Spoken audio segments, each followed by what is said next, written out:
Čau, v dnešním díle se budeme měnit termostat na Škodě Octavia 1.9 Tdi.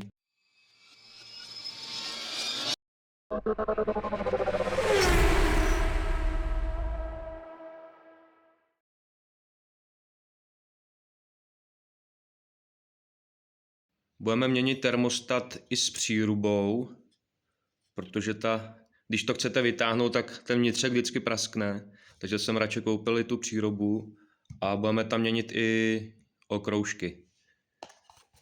Díl termostatu je to tenhle a vlastně postup je takový, že vyndáte hadici od té příruby a pak už to tam drží jenom dva šrouby, které odděláte. Jsou blbě přístupný, ale jde to. Vyndáte přírubu a pak vypáčíte samotný termostat, který jde hůř, ale kleštěma ho vyrvete. Pak už to jen poskládáme zpátky, dolejeme vodu, odzdušníme a je to hotový. Příruba ta stála nějakých 100 korun a termostat 150. Kdybyste chtěli vidět, jak jsem odzdušnil systém na Octavce, tak vám na konci videa dám odkaz, kde jsem měnil teplotní čidlo a tam to je. Tak se když tak koukněte.